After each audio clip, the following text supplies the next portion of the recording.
Bonjour, bonjour, shalom, shalom, mes frères et sœurs, mes bien-aimés dans le Seigneur, Mbote Panabino. Vraiment, bon après-midi, Nabanda Kunabino. J'espère vraiment que Nzamba zo batela, soué nangai. Nazo tikana moment na maboko Nzambe, que Nzambe a batela biso, a batela bino bande kunange sikanyo surtout message oyo ekokuta bino. Vraiment que la grâce de notre Dieu, notre Seigneur Jésus-Christ de Nazareth soit avec vous et pas nabino. Nzambe abate la bino, message comme la bino vraiment et meme la bino surtout révélation et meme la bino et loko oyo e bombani na kati ya message oyo eza seulement message moko te nazo pesa yango nazo beta yango neti lisolo mais ali message moko monene oyo ko pambola biso bana Nzambe oyo ko délivrer biso ko fungola biso miso ko kwesa ba ekai na miso ya ba oyo bazalaki ko mona te. Donc ezali témoignage moko monene, message moko monene na memi. Vraiment que Nzambe a sa grâce na molimo na ye to comprendre, to discerner message o et sunga biso et fungola biso miso. Vraiment que Dieu vous bénisse, que la paix du Christ soit avec vous, à protéger batunyo soto bakolanda message oyo na mawanaye, que vraiment la protection et à Jésus-Christ ezala na bino et bate la bino na banda na bino et délivrer batu vraiment et belé na message oyo témoignage au sala pour la gloire de notre Dieu. Vraiment que la paix du Christ soit avec vous.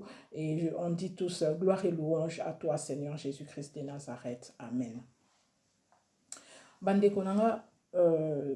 naye vraiment lelo ko pesa témoignage oyo. Pona nini naye ko pesa témoignage oyo ezali po esunga bana Nzambe ebele esunga peuple de Dieu. Et sunga ba o bazaki ko comprendre makambo susu te o ezo salama et memela bango lelo lumière moko boye message on azo pesa lelo témoignage on azo pesa tout de suite là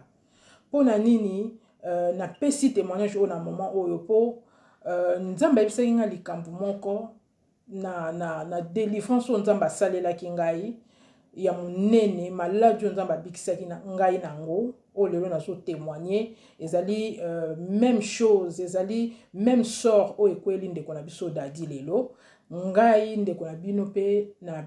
sort wana ekwelelaki ngai, donc j'allais subir le même sort. Donc so nazala clair na loba ke nalingaki nakufa ngai pe kande dadi ndeko na biso dadi star na biso dadi akufi lelo. Donc yango considéré bandeko na ngai na ya ko témoigner lelo na pesa témoignage oyo pona tunaki Nzambe na baki na koyebisa batu ndenge nini likambo oyo na ko bando expliquer bango ngo ndenge nini po bo yebi bandeko na ngai likambo susu oyo zate o moni yango te o vivre yango te o yebi ndenge ezalaki te. Et donc ezalaki na po na yo te pour comprendre yango za passe pour comprendre yango c'est un peu compliqué. Donc Nzambe ayebaki ye moko mama nini o alingaki a permettre nga fungola nga loba nga témoigne loba yango po bana na ngai peuple na ngai ba comprendre que je suis vivant, po ba comprendre que je suis le même na bomwana na ngai te, je suis le même Dieu. Bande na ngai na okende mbala moko na témoignage wana pona nini na lobi sort oyo ekomeli ndeko na biso dadi star na biso dadi légende na ngai vraiment pona ngai nazo benga ye légende na ngai tiki nga ba souvenir ebele sekisa ngai ebele alongola ngai makambo susu. Donc en fait il m'a vraiment fait du bien na ba théâtre na ye na seka ebele na za ko sepela na star na ngai oyo atiki biso lelo vraiment oyo anga nazo sambela lelo balobi so mutaza lisusu te même so tolobi paix à son âme, mais moi je prie pour cet homme vraiment Nzamba yokai mawa Nzamba yokai ka mawa. Donc elo nga na ye ko témoigner lelo bandeko na ngezali pasi oyo ezwaki ndeko na biso dadi en tout cas nga nazalaki te l'air makambo nezo salama nazalaki te. Donc na yebi ndenge nini ezalaki te ndenge nini ememelaki ete ndenge bandaki na ndenge ekomema eti na liwa, mais eloko ngai lelo bandeko na ngai tindi nga lelo na ya koloba likambo oyo c'est parce que nga na yoki suka ya likambo ndenge ezalaki. nayoki suka likambo ndenge ezalaki ndenge abelaki ndenge akendeki nayokaki pe ye moko nameki vraiment quand même kosala attention nango ndenge nini et puis j'avais vu l'air azalaki malade il y a pas trop longtemps ndenge nini bamonaki ye na hémorroïde et puis bamonaki ye na levure, quelque chose comme ça, et après ça, il soit un peu babiloko médecin ebisa qui est malade ou mona qui est nango, mais dans tout ça ndeko na biso atika ko ebisa biso te ke mona qui est na cancer, atika ko ebisa biso te cancer wana e ko bima na suka pe cancer wana l'air moni yango ezaki déjà trop tard et si ebisa ki nyonso et si et police qui parti wana nyonso il fallait aller kana opération bakata balongola et comme mande kona biso na liwa bande kona ngai nga nazo témoigner bino lelo wana nazo pesa bino za témoignage nanga vivante. Donc ngai moko bande kona ngai nazaki frappé na cancer invisible. Lelo sona koma osala nzambe na telemi nazo beta lisolo nzambe na pesi bomo na nga na nzambe za po nzamba biksenga la maladie wana na témoigner ke loko oyo témoignage oyo na partager ki on a Facebook na nga ça fait 1 année et demie na partager ki témoignage oyo que nzambe a sauvé ngai na cancer o babwakela ki ngai babwakela nga cancer invisiblement. Donc ninga kezala ndenge sali dadi bandeko o bayebi mususu na bango en privé bayebi kamo na témoigner ngo ça va faire 1 année et demie. Donc ninga ezala baninga ba mona ngo ba détecter na stade final tango ninga koma na suka neti ndeko na biso star na biso dadi ninga eza trop tard ese BBC bilo nyonso nde babimisi yango après moyen ko soigner za susute moyen ko sala za susute na ninga ina kufa bandeko na ngai mais nzambe asala ngai grâce juste la grâce de Dieu nzambe asala ngai grâce nzambe a opéranga na ndaku oyo ona vandaka nga na mona miracle ya nzambe nzambe otoyoka na sango nga bande ko yoka na sango na mona ye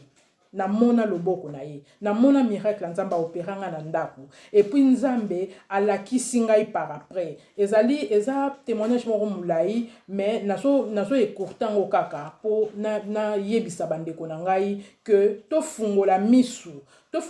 po mabe eza ya solo mabe eza vraiment ya solo eza pe na biso eso gete biso to fungola misu et puis bandeko na biso ba comédien baza vraiment exposé makasi baza vraiment exposé makasi baluka nzambe makasi. Donc nzambe asala ngai asoigner ngai a délivrer nga na maladie wana asala nga opération basala nga opération na ndaku oyo na ko yuko expliquer bino ngo bandeko na ngai mais même explication na nga na kozwa toute une journée.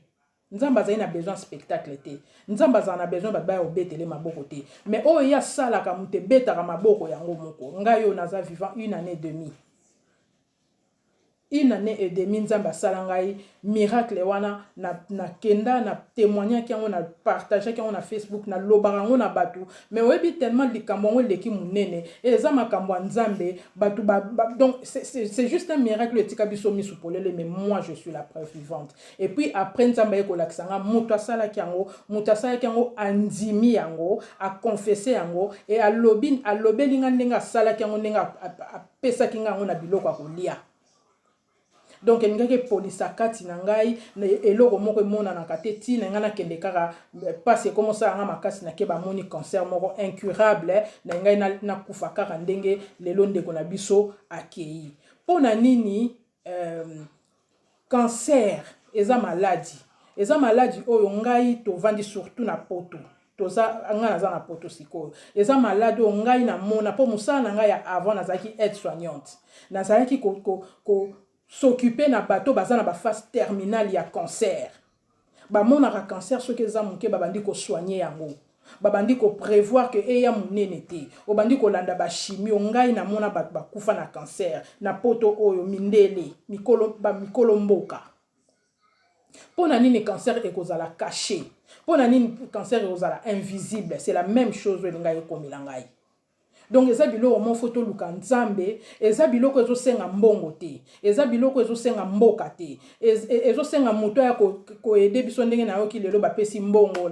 la première dame a pesi mbongo pona non tout ça eza biloko moko eza suna tina te yango te toza nango tina elo toza nango tina ezali nzambe. Nous avons besoin de Dieu. omoni soki ngai nzambe te nazaki na poto non naza na poto naza na assurance ya malamu et puis bazosanga ba check up tout le temps donc balinga batala ngo balinga ba détecter ngo balinga ba soigner ngai bien mais ezaki eloko moko invisible donc ezaki biloko ya molili bandeko na nga nazo informer bino lelo boyeba o bayebi nanu te eza na ba maladie o babwakaka ngo spirituellement babwakeli yo yango spirituellement sans oyeba babwakeli yango evandi na ndako ezala diabète ezala sida ezala cancer surtout cancer eza biloko moko eza sort moko oyo kotikelo même pour se repentir po ba misusu nga na mona mutu cancer général akufi mbala moko sans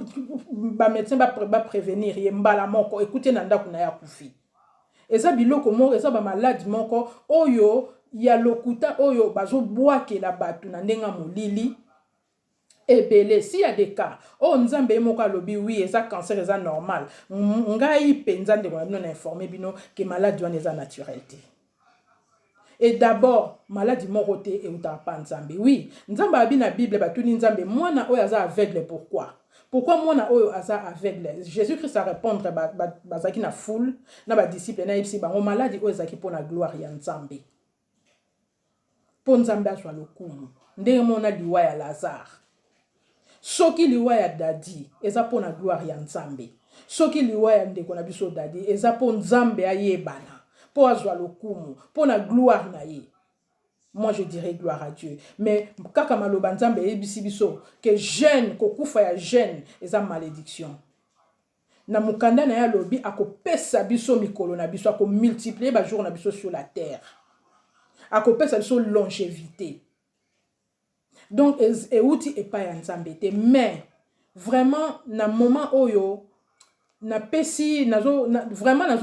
nazo lele longo na bao bazo lela ndenge bible e bisi biso mukana nzambe e bisi biso na famille na ye vraiment kimeza na mitema na bango eloko nga lelo na ye ko expliquer ezali oyo ezwaki ngai ndenge ndeko na biso akelinga na ngana kende bongo il faut na loba yango au moins lelo na témoigner yango esunga bandeko esunga bana nzambe efungola bana nzambe misu toyeba ke tozana besoin ya mbongo te tozana besoin ya nzambe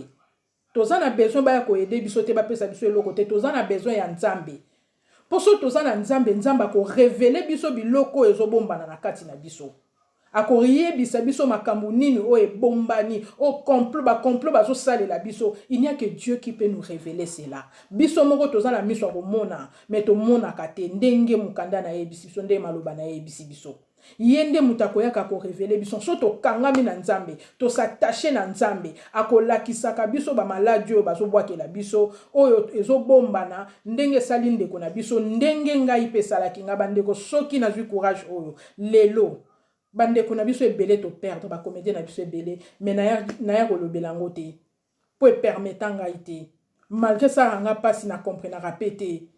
mais soki nzamba fungoli likambu na loba il faut na yebisa bino bandeko na nga po epesa bino makasi po efungola bino miso po elakisa bino ke mabe ezali tozali biso moko na mokilité bazo gete biso pe na ba misu ya mabe ngai na vivre ngo tozali na bandako na biso tovandi nga naza na makambo nzamba la kisinge belé na ba toilette na biso ya bandako makambo esala makanga na mona nzamba la kisinga makambo wana nyonso maladi na place utaki pe na moni mutazo bima na toilette nanga na molimo na moni mutazo bima na toilette nanga aza ndambu mutu ndambu mbisi kaka mutu abwakela nga maladi wana azo bima en deux parties aza partie moko mbisi nyama parti moko mutu na kati ya toilette nanga penza mbala kisinga su na kati ya toilette nangai mutu moko nazo benga moninga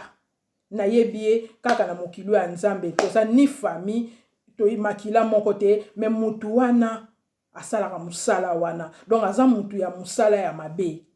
pona nini na ba toilette na biso ba milimu ezalaka na informer bino bandeko nanga ke milimu ezalaka kati ya ba toilette na biso so tozo vivre bandeko nanga eza grâce à nzambe tobosa na kosambelaka te sambelaka pona ndako na yo mobimba proclamaka pona ndako na yo mobimba po surtout biso bana nzambe toza visé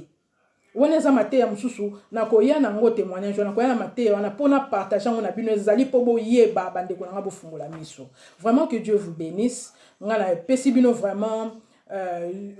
courage na oyo ekweli biso na yebi ke affecté biso nyonso vraiment ke nzambe apambola bino so bandeko na ngai et ke ndeko na biso vraiment nzambe prière na ngai ayamba ye vraiment na mboka na ye. Que Dieu vous bénisse et moi je vous dis à la prochaine. Au revoir.